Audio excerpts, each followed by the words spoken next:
नमस्कार, मैं Yashpal Shankar the study street में आपका हार्दिक स्वागत करता हूँ।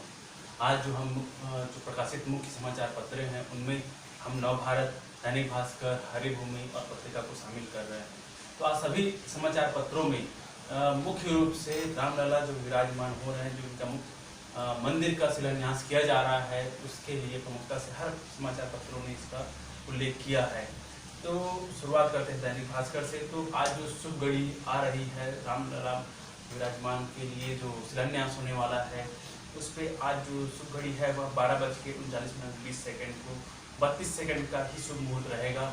इसमें हमारे देश के प्रधानमंत्री श्री नरेंद्र दामोदर दास मोदी जी शिलान्यास के लिए अयोध्या पहुंचेंगे और इस 12:39 को भूमि पूजन का कार्यक्रम चालू कर देंगे और अष्टस्तूप शिला पूजन, मुख्य कुर्म पूजन होगा।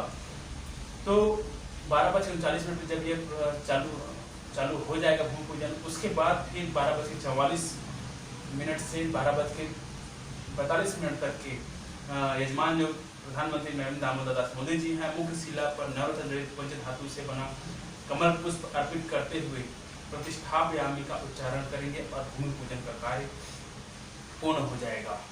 तो यहाँ पर सभी में राम मंदिर के शिलान्यास के बारे में प्रमुखता से प्रकाशित हुआ है। जाकर राम सुनत शुभ होई, मोर गृह आवा प्रभु सोई। अर्थात जिनका नाम सुनने से ही कल्याण होता है, वही प्रभु मेरे घर आए हैं। सगुन होई सुंदर सकल मन प्रसन्न सबके, प्रभु आगमन जानब जनु नगर रम्य चहुफेर। अर्थात भगवान श्री रामचंद्र जी के अयोध्या में आने के संकेत मात्र से ही सारे सगुन सुंदर होने लगे, सबके मन प्रसन्न हो गए, नगर चारों ओर से रमणीक हो गया। तो दैनिक भास्कर में लिखा गया है, अयोध्या में आज श्री राम जन्मभूमि पर मंदिर निर्माण का भूमि पूजन, विराजो रघुनंदन।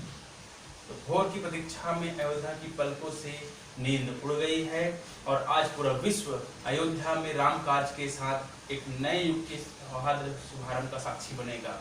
500 साल लंबे इंतजार के बाद भगवान राम की जन्मभूमि पर भव्य मंदिर का निर्माण शुरू होने वाला है। इससे पहले मंगलवार सुबह हनुमान जी की अर्चना कर भूमि पूजन की अनुमति मांगी गई। दूरदर्शन पर इसका सीधा प्रसारण सुबह 10 बजे से 2 बजे तक किया जाएगा। दूरदर्शन पर आप अगर राम जन्मभूमि के शिलान्यास को देखना चाहते हैं तो 10 बजे से 2 बजे के बीच में इसका लाइव प्रसारण होगा।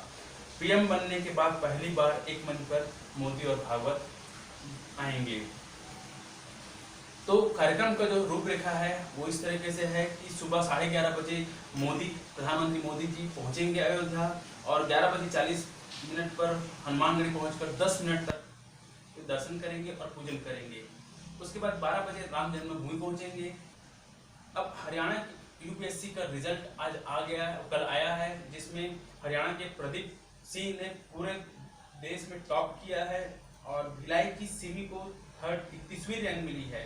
उत्तर प्रदेश में प्रतिभा महिलाओं में नंबर 1 राहुल मोदी भी बने आईएएस रैंक I-420 रैंक। तो छत्तीसगढ़ में जो पहले प्रयास में ही सिमी ने सफलता हासिल की और 31 रैंक हासिल किया।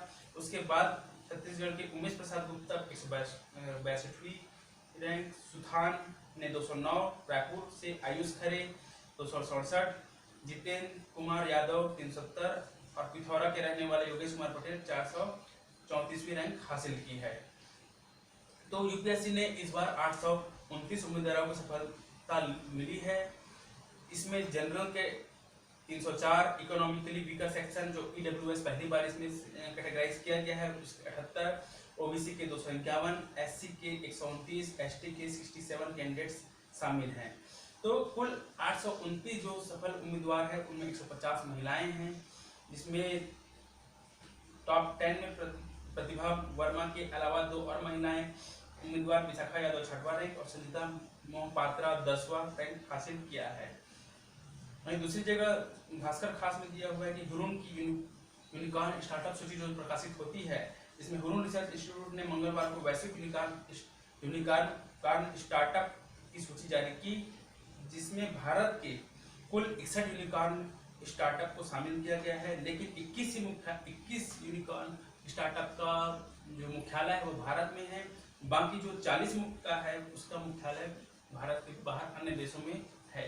तो भारत के जो टॉप 10 यूनिकॉर्न स्टार्टअप है उनमें Paytm, Byju's, Oyo rooms, Ola cabs, Swiggy, Zomato, Paytm mall, ReNew power, Big Basket, Udaan आदि को शामिल किया गया है। अब मुख्यमंत्री भूपेश बघेल जी आज देंगे गोधन न्याय योजना की पहली किस्त में 1.65 करोड़ रुपए। जो गोधन न्याय योजना के तहत करीब 47,000 पशुपालकों के बैंक खाते में 1.65 करोड़ रुपए का ट्रांसफर करेंगे। साथ ही बस्तर टाइगर महेंद्र कर्मा की जयंती पर उनके नाम से तेंदुपत्ता संग्राहकों के लिए सामाजिक सुरक्षा योजना भी शुरू करेंगे। इसके अंतर्गत तेंदुपत्ता संग्राहक परिवार के मुखिया की सामान्य मृत्यु पर 2 लाख और दुर्घटना पर 4 लाख रुपए दिए जाएंगे। राम वन गमन पथ पर भी प्रस्तुतिकरण होगा। तो यहाँ पर गोधन न्याय योजना के तहत 20 जुलाई से जो 1 अगस्त तक गोबर खरीदी का कार्यक्रम चला है, उसकी पहली किस्त की राशि सहकारी बैंक के माध्यम से हितग्राहियों के खाते में ट्रांसफर कर दी जाएगी। तो दूसरी तरफ शहीद बस्तर टाइगर जो महेंद्र कर्मा है उनके नाम से तेंदुपत्ता संग्राहक को सामाजिक सुरक्षा योजना में तेंदुपत्ता संग्राहक कार्य करने में लगे पंजीकृत संग्राहक परिवार के मुखिया जो 50 वर्ष से अधिक आयु के नहीं होने की स्थिति में, जब 50 वर्ष से कम आयु के रहेंगे, उनकी सामान्य मृत्यु होने पर नामांकित व्यक्ति अथवा उत्तराधिकारी को 2 लाख रुपए अनुदान सहायता राशि प्रदान की जाएगी। वहीं दुर्घटना होने पर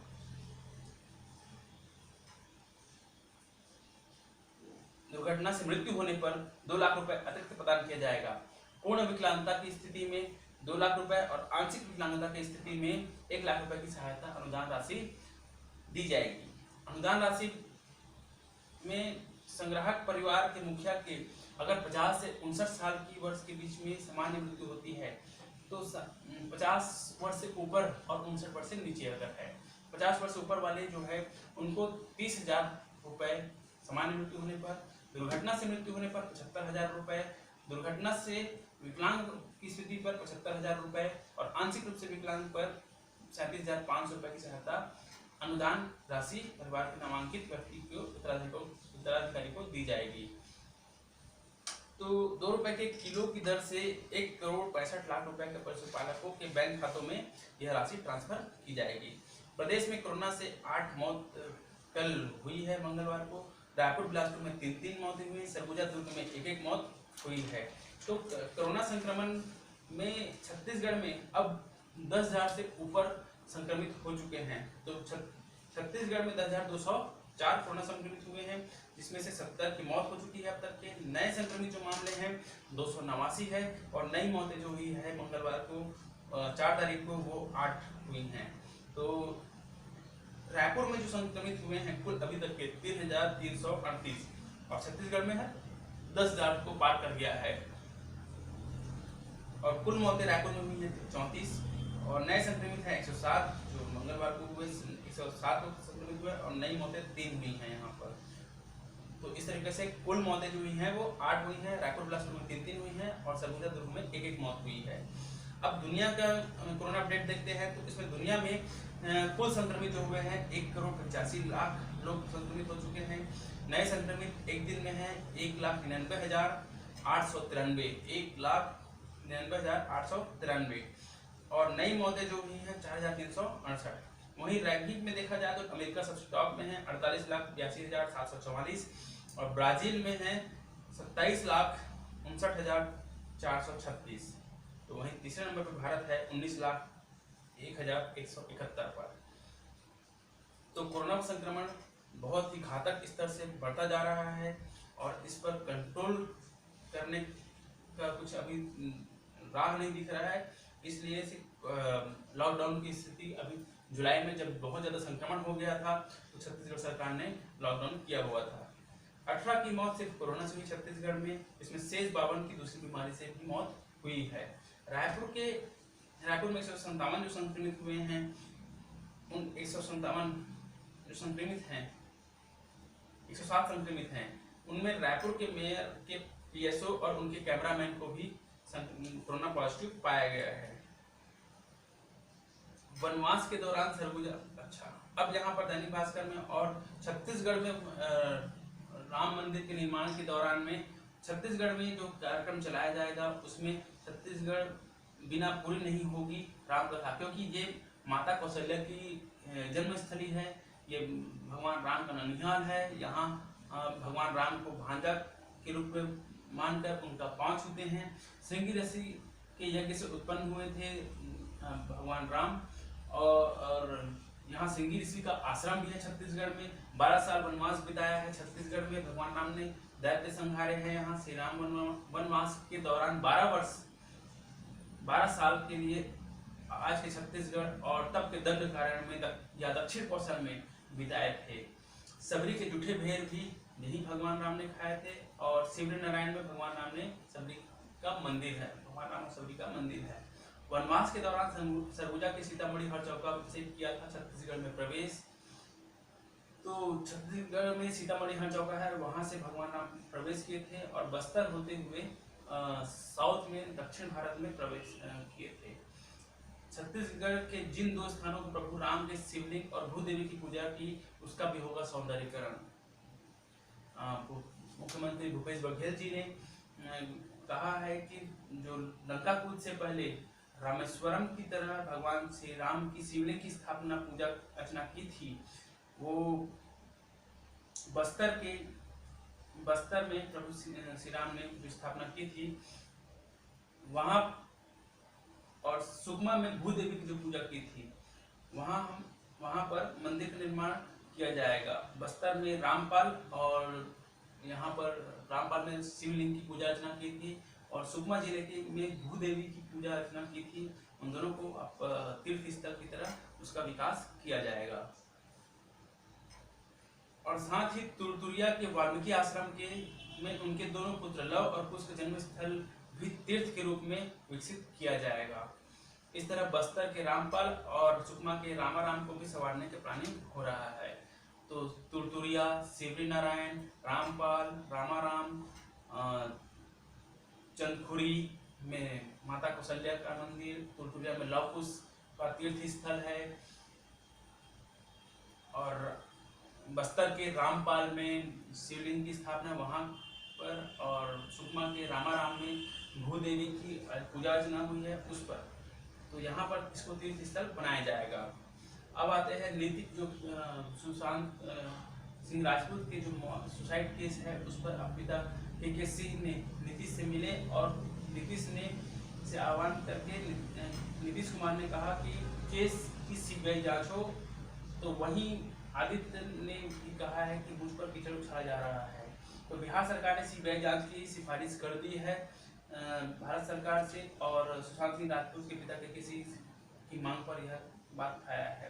दूसरा, महाराष्ट्र सरकार के कैबिनेट मंत्री आदित्य ठाकरे ने चुप्पी तोड़ते हुए सफाई दी कि सुशांत सिंह का मामला में जो चल रहा है वो सड़क छाप राजनीति है। मेरा इस मामले में कोई लेना देना नहीं है। मैं धैर्य बनाए हुए हूँ, अकारण ही मेरे और मेरे परिवार पर कीचड़ उछाला जा रहा है।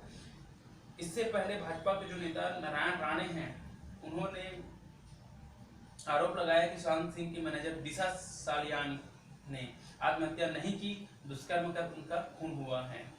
तो रिया के वकील बोले हैं कि बिहार सरकार सीबीआई जांच के लिए नहीं कर सकती, क्योंकि यह मामला जो बिहार अधिकार क्षेत्र में नहीं आता है। तो यहाँ पर एक शक का दायरा फिर आ जाता है कि वकील को ये बोलना क्यों पड़ गया।